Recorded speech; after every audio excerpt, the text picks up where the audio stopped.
माझे नाव अथर्व संतोष बेनपुरे. मी आज काय 2-3 शब्द सांगत आहे ते तुम्ही शांतचित्तेने ऐकावे अशी माझी नम्र विनंती. राजमाता जिजाबाई शहाजी भोसले यांचा जन्म 12 जानेवारी 1598 साली बुलढाणा जिल्ह्यातील शिंदखेड राजा येथे झाला. त्यांच्या आईचे नाव म्हाळसाबाई व वडिलांचे नाव लखुजी जाधव असे होते. जिजाबाईचा विवाह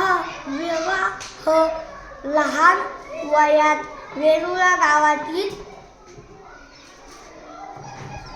शहाजी भोसले यांच्याशी झाला.